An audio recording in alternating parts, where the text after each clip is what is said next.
დღის არხი რადიო იმედზე ნინო მეუნარგიასთან ერთად დაგიბრუნდით დღის თემით რა ღონისძიებები ტარდება ქვეყანაში სახელმწიფოს მიერ ცხოველთა ჯანმრთელობის დაცვის მიმართულებით. ჩემი სტუმარია თენგიზ ჩალიგავა, სურსათის ეროვნული სააგენტოს ვეტერანიის დეპარტამენტის ცხოველთა განსაკუთრებით საშიში ინფექციური დაავადებების ზედამხედველობის სამმართველოს უფროსის მოადგილე. ბატონო თენგიზ, მოგესალმებით, მადლობა რომ ჩვენთან ერთად ხართ.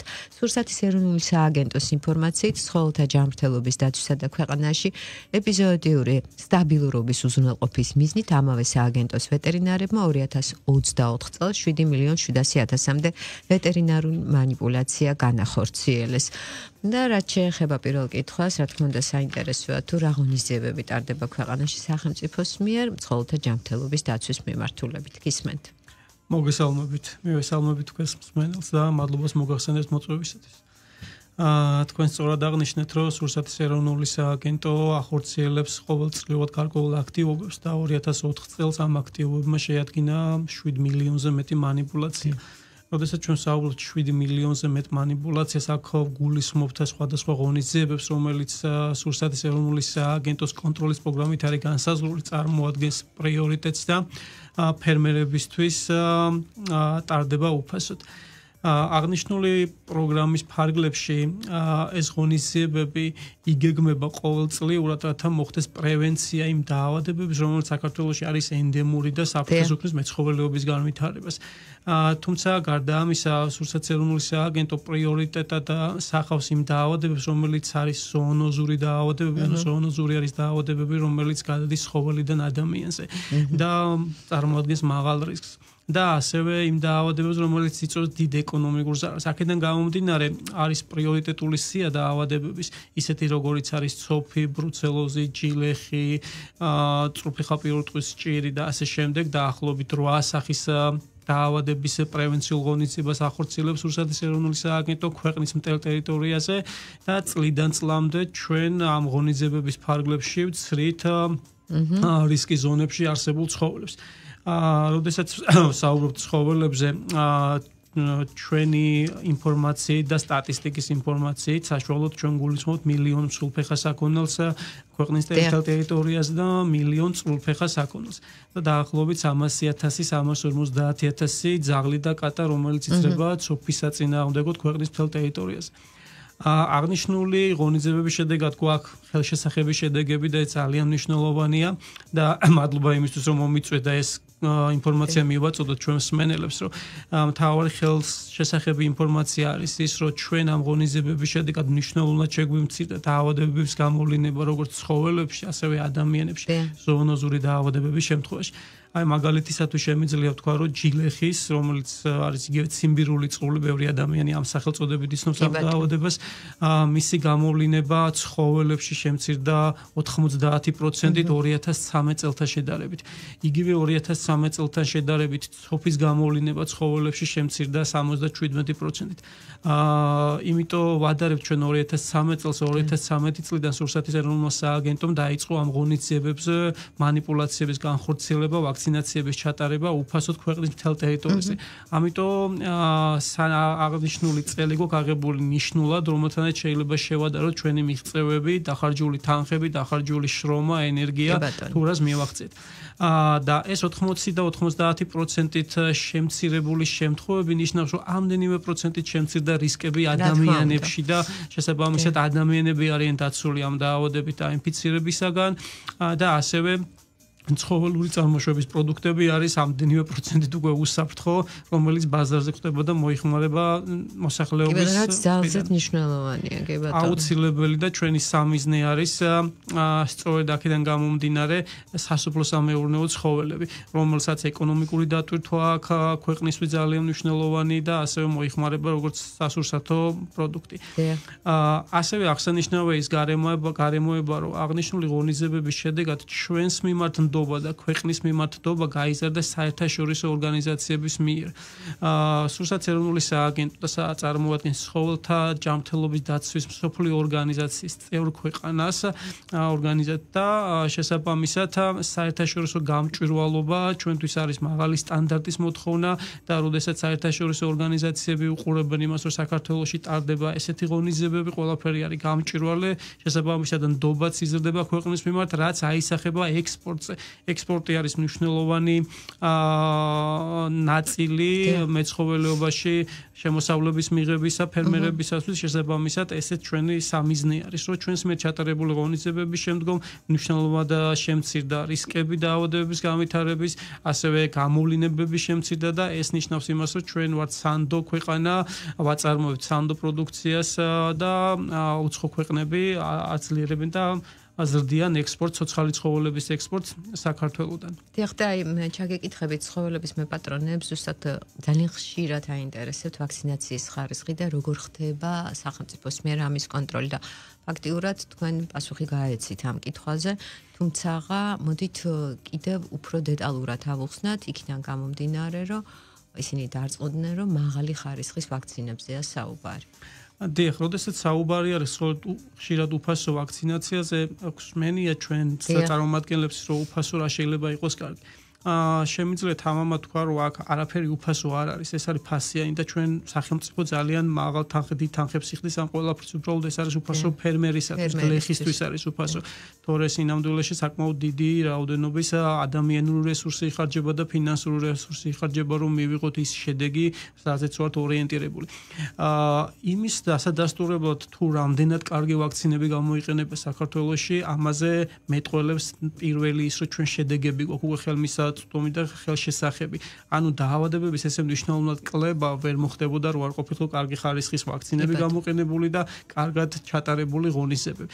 თუმცა ამის გარდა ჩვენთვის მნიშვნელოვანი არის ის კრიტერიუმები, რომლის საშუალებითაც და რომლის საფუძველზეც ჩვენ ვიძენთ და ვყიდულობთ იმ პროდუქტს, რომელიც უნდა გამოვიყენოთ საქართველოში ღონისძიებების განსახორციელებლად, გულისხმობ ვაქცინებს. ვაქცინების შესყიდვისთვის ძალიან მნიშვნელოვანია შესაბამისი სატენდერო სპეციფიკაციის სწორად განსაზღვრა, სწორად დაწერა, რომ აი ამ სატენდერო სპეციფიკაციის მოთხოვნების შესაბამისად მოგაწოდონ ის ვაქცინა, რომელიც ჩვენთვის არის მისაღები და ქვეყნისთვის არის მისაღები. ეს ტექნიკური სპეციფიკაციები იყვება საერთაშორისო ექსპერტების რეკომენდაციებს, გამოცდილებებს და გარდა ამისა ჩვენ იმისათვის, რომ უზრუნველ გვეყო მაღალი ხარისხის პროდუქციის შემოტანა საქართველოში, მხოლოდ ევროპული წარმოების ვაქცინებს ვყიდულობთ. ანუ საქართველოში შეგვიძლია ვთქვათ, რომ დღესდღეობით გამოიყენება უმაღლესი ხარისხის ევროპული წარმოების ვაქცინები. არ ვფიქრობ, რომ არსებობს ადამიანი, რომელმასაც შეიძლება ეჭვი შეეპაროს ევროპული წარმოების ვაქცინის ხარისხებში, იმიტომ რომ მათ რეგისტრაციის ისეთი რთული სისტემა აქვს და დაცული სისტემა, რომ არ შეიძლება ევროპაში იწარმოებოდეს დაბალი ხარისხის ვაქცინები. აქედან გამომდინარე, თამამად შემიძლია ვთქვა, რომ ის პროდუქტი, რასაც ჩვენ ვაწვდით მომხმარებელს, არის საკმაოდ მაღალ ხარისხიანი. ეს არის ერთი ნაწილი ხარისხის გამსაზღვრელი. ასევე არის მეორე ნაწილი, თუ როგორ მოხდება მისი მიტანა მომხმარებლამდე. ჩვენ უზრუნველყოფთ ვაქცინების მოწოდებას ცივი ჯაჭვის პრინციპის და ეს არის ძალიან მნიშვნელოვანი და მინდა თქვენს კარგად ავუხსნათ ჩვენ მსმენელს და მაყურებელს, რას ნიშნავს ეს ცივი ჯაჭვი. დიახ, აი როდესაც საუბრობთ ვაქცინებზე და ვაქცინაციის პროცესზე, მე ყოველთვის ხაზს უსვამ იმ გარემოებას, რომ მნიშვნელოვანია ყურადღება მივაქციოთ ცივი ჯაჭვს. ცივი ჯაჭვი გულისხმობს ვაქცინის წარმოებიდან მისი ორგანიზმში შეყვავამდე იმ ტემპერატურულ რეჟიმის დაცვას, რაც არის რეკომენდებული ვაქცინის წარმოებლის მიერ. ეს არის 2-დან 8 გრადუსამდე ტემპერატურა. ეს არის ის ტემპერატურა, რეკომენდებული ტემპერატურა, რომელზეც ვაქცინა არის ვარგისი და გამოიყენება დანიშნულებისამებრ. აქედან გამომდინარე, ჩვენ უზრუნველყოფთ და ეს სატენდერო სპეციფიკაციის მოთხოვნებში გვიწერია და მას ვაკონტროლებთ ელექტრონული თერმოლოგერებით ვაქცინის წარმოების ადგილიდან ჩვენთან მოტანამდე, საწყობამდე, ტრანსპორტირებამდე და დაცული არის აბსოლუტურად ვაქცინის ტრანსპორტირებისასაც უზრუნველყოფს მისი ხარისხის შენარჩუნებას და ასევე ჩვენი ვეტერინარები უზრუნველყოფილი არიან შესაბამისი თერმოჩანთებით, რომლითაც ისინი უზრუნველყოფენ ამ ვაქცინის მიტანას ველამდე. აქედან გამომდინარე შემიძლია ვთქვა, რომ ჩვენ მაქსიმალურად ვცდილობ და მაქსიმალურად ვაკეთებთ, რომ ეს ცივი ჯაჭვის პრინციპი და ვაქცინის ხარისხი იყოს სრულად იყო შეესატყვისებოდეს იმ კრიტერიუმებს, რასაც მოითხოვს მწარმოებელი. თუმცა აქვე მინდა ვთხოვო ყველა ფერმერს, ასე მინდა ვთხოვო ყველა იმ ადამიანს, რომელთაც შეხება აქვს ჩვენს ღონისძიებამ, რომ მათ უნდა გააკონტროლონ ასევე ჩვენი ვეტერინარები, მიაქციონ ყურადღება და თუ რამეს შენიშნავენ საეჭვოს, დაგუკავშირონ სურსათერმული სააგენტოს, ჩვენ გვექნება მკაცრი რეაგირება და გვაქვს მკაცრი რეაგირება, ჩვენ მონიტორინგს ვახორციელებთ ხშირად რეგიონებში, რათა გავაკონტროლოთ, რომ ვინმეს შემთხვევით არ კონდეს დარღვეული ცივი ჯაჭვის პრინციპი. გარდა ამისა, ვაქცინაციის ხარისხის კონტროლი ხდება ჩვენს მიერ, ასევე პოსტვაქცინაციის მონიტორინგის ჩატარებით. ანუ ამ ღონისძიებებს თან ახლავს მონიტორინგი, როდესაც ჩვენ ვიღებთ ნიმუშებს ცხოველებიდან, შემთხვევითი შერჩევის პრინციპით ქვეყნის მთელ ტერიტორიაზე, სადაც ტარდება ღონისძიება და საზღვრად გამომუშავებული ანტისხეულების დონეს. ანუ ვაქცინის მიერ გამომუშავდა თუ არა იმ დონის ანტისხეულები, რომ მათ მოახერხეს ცხოველებში იმუნური სტატუსის განსაზღვრა.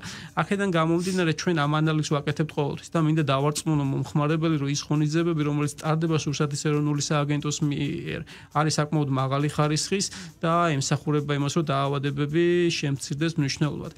ამ გარემოებებში და ამ საქმიანობაში ძალიან დიდი მნიშვნელობა აქვს ფერმერების თანამშრომლობას. მინდა ხაზი გაუსვა ამას, რომ ვისარგებლო თქვენი ეთერი და ხოვო ყველა ფერმერს, რომ ითანამშრომლოს სურსათის ეროვნული სააგენტოს ვეტერინარებთან.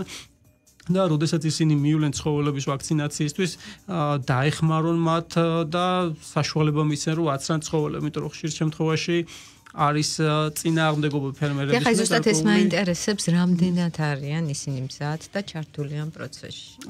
მე შემიძლია გავიხსენო 2013 წელი, როდესაც ჩვენ ღონისძიებები დავიწყეთ, მაშინ დობა იყო ძალიან დაბალი სურსათის ეროვნული სააგენტოს მხრიდან, რადგან ახალი დაწყებული ღონისძიებები იყო. და სახელმწიფოს ნაკლებად ენდობოდნენ ფერმერებს. შესაბამისად, რაოდენობრივად ვერ ვცრიდით იმ რაოდენობის ცხოველებს, რომელიც განსაზღვრული იყო მინიმუმ იმ რაოდენობის დასაცავად, რომ ინფექცია არ გავრცელებულიყო ქვეყანაში. თუმცა ნელ-ნელა დაინახა მოსახლეობამ, რომ ჩვენ რასაც ვაკეთებთ, ნამდვილად ემსახურება დაავადებების შემცირებას და კეთილსინდისიად ემსახურებიან ჩვენი ვეტერინარები ამ ღონისძიებას და ნელ-ნელა ნდობა გაიზარდა. დღეს ჩვენ თავისუფლად შეგვიძლია ვთქვათ, რომ ვაქცინაციების წინააღმდეგ ნაკლები ფერმერი გამოდის და ისინი ძირითად შემთხვევაში თანახმანი არიან, მათ სურთ ეს ღონისძიებები და ეხმარებიან ჩვენს ფერმერებს. აქვე მინდა ხაზი გაუსვა, რომ ვაქცინაციის თამდევი ნაწილი არის და განუყოფელი ნაწილი არის ცხოველთა იდენტიფიკაცია, რეგისტრაცია, რომელიც ცოტა უცხო არის ჩვენი ფერმერებისთვის, გლეხებისთვის დღესდღეობით, იმიტომ რომ ფიქრობენ, რომ არ არის აუცილებელი ცხოველს კონდეს საყურე ნიშანი, არ არის აუცილებელი, რომ ის იყოს რეგისტრირებული და ამას არანაირი დატვირთვა არ აქვს. თუმცა ეს არის ამოსავალი წერტილი ყველაფრის ყველანაირი მიკვლევადობის და ჩვენ ამას იმიტომ ვაკეთებთ, რომ ნებისმიერი ჩატარებული პროცედურა, რომელსაც ჩვენ ვაკეთებთ, ეს იქნება ვაქცინაცია, ეს იქნება ნიმუშების აღება, კვლევა თუ ასე შემდეგ იყოს მიკვლევად და ჩვენ თითოეულ ცხოველზე აადვილებს ამ პროცესს. ჩვენ ვიცოდეთ თითოეულ ცხოველზე თავისი საყურე ნომრის მიხედვით გავიგოთ მთელი ისტორია, მისი დაბადებიდან, მის სასაკლაოში მიყვანამდე, დაკვლამდე, რომელიც შემდეგ მოიხმარება სასურსათოდ, ჩვენ ვიცოდეთ როგორი სახის სურსათი იწარმოება, როგორი ცხოველისაგან იწარმოება, რა პროცედურები ქონდა ჩატარებული არის თუ არა უსაფრთხო. და გარდა ამისა, საკუთრების დაზუსტებისთვისაც ძალიან მნიშვნელოვანია ფერმერისათვის, რომ მან იცოდეს თავისი ცხოველის საყურე ნომერი, იცოდა და მოახდინოს იდენტიფიკაცია სხვა ცხოველებისაგან.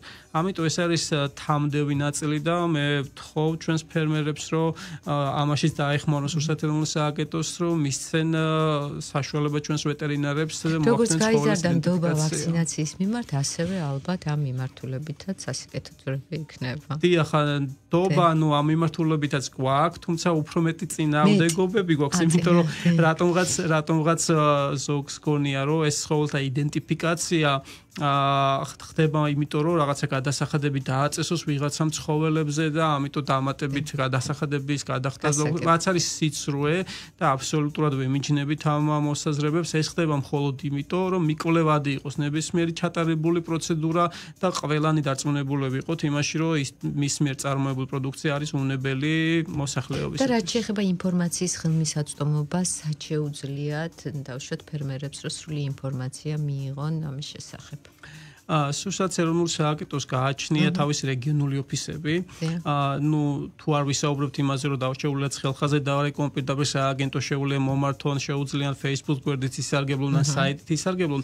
გარდა ამისა, მათ პირდაპირ შეუძლიან მიმართოთ ჩვენს ვეტერინარებს, ჩვენს სურსათის ეროვნულ სააგენტოს გააჩნია ყველა რაიონში ოფისი, ყველგან ყავს სახელმწიფო ვეტერინარები, ასევე ყავს ვეტერინარები, რომლებიც ველზე მუშაობენ, კარ-დაკარ პრინციპით დადიან ყველა ოჯახში, ესაუბრებიან, ატარებენ ვაქცინაციებს. ვაქცინაციების გარდა ეს ადამიანები კონსულტაციას უწევენ ამ ფერმერებს საჭიროების შემთხვევაში და ისინი ახდენენ ასევე ზედამხედველობას. ზედამხედველობაში უგულისხმობ, რომ ჩვენ გვაქვს ყველანაირი ინფორმაცია ქვეყნის ტერიტორიაზე თუ სად რა ხდება. ეს არის ძალიან მნიშვნელოვანი, იმიტომ რომ ჩვენ დროულად მივიღოთ ყველანაირი ინფორმაცია და საჭიროების შემთხვევაში დროულად ჩავერთოთ დაავადების ლიკვიდაციისათვის.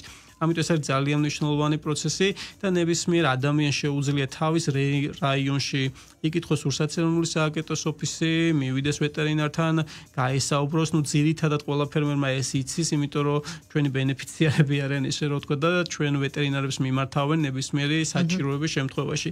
აქედან გამომდინარე, ჩვენ არ აქვს იმის პრობლემა, რომ კომუნიკაცია გაჭირდეს ფერმერებთან, შეუძლიათ ნებისმიერ დროს მოგმართონ. გარდა ამისა, ასევე მინდა ხაზი გაუსვა იმ გარემოებას, რომ დაავადებების ზედამხედველობის მიზნით ჩვენ ფერმერებისთვის უფასოდ ვიკვლევთ ნიმუშებს სხვადასხვა დაავადებებზე ლაბორატორიაში.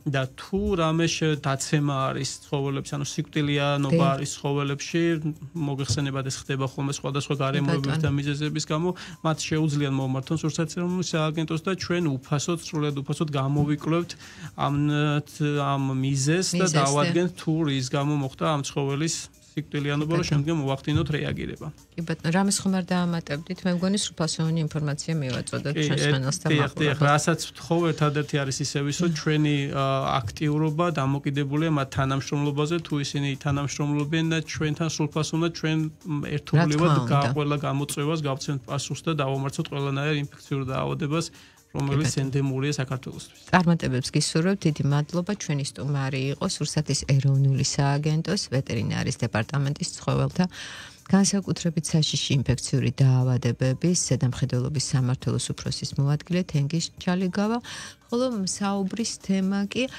რა ღონისძიებები ტარდება ქვეყანაში სახელმწიფოს მიერ ცხოველთა ჯანმრთელობის დაცვის მიმართულებით. დიდი მადლობა, დროებით, წარმატებები. რადიო იმედის დღის არხი აგრძელებს მაუწყებლობას, მე კი გემშვიდობებით. ნახვამდის მადლობა.